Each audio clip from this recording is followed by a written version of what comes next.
जौने पगले से शादी हो गइल बा। अच्छा कि एकदम हमार जियर हराम कैले बा। अच्छा कहीं घनश्याम का अगुवाई ना रहा का हो। अब का बताई सके हमेशा लड़ाई झगड़ा करला।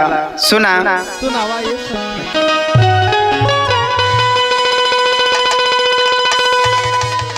मार करला मार करला मार करला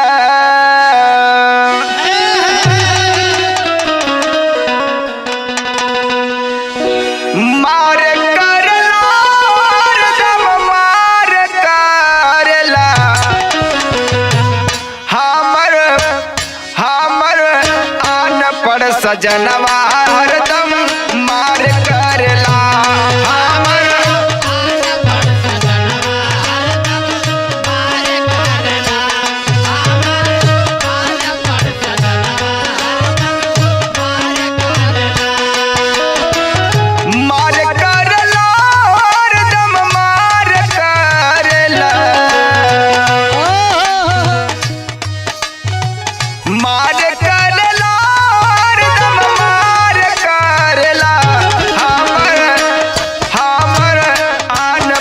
सजनवा हरदम मार करला।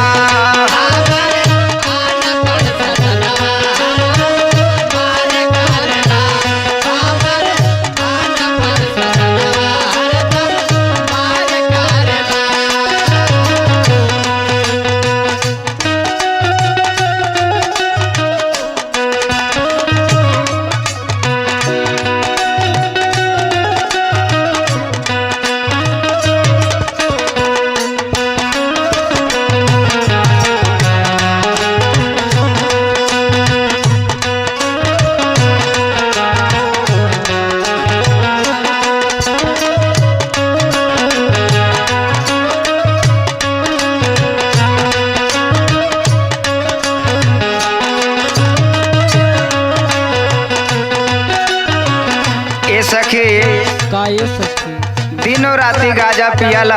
हाँ जब गाजा पियाला तो करेला का सुना का करेला। दारू गाजा के पियाई सबसे करेला लड़ाई।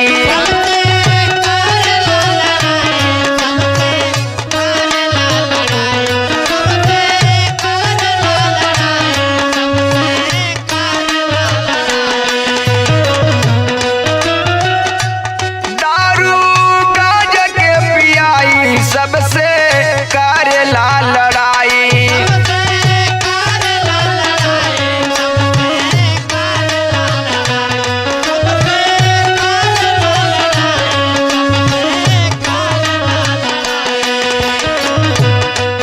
बवाल करला हो बवाल करला हमर हमर आन पड़ सजनवा हरदम मार करला। हमर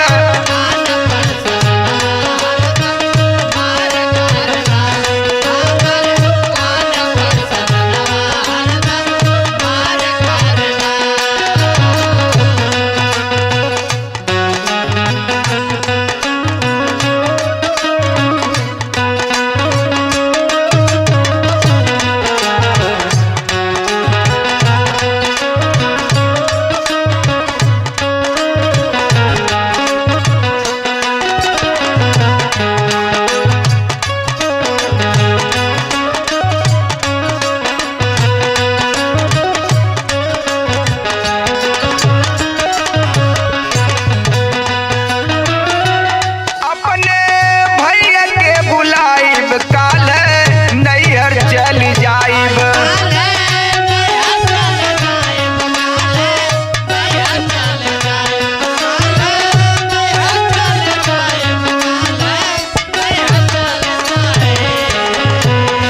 भैया के बुला के काल नैहर चल जाइब। रोज रोज झगड़ा कैले से बढ़िया बा हम अपन नैहर में जिंदगी बिताई सखी। सुना अपने भैया के बुलाइब काल नैहर चल जाइब।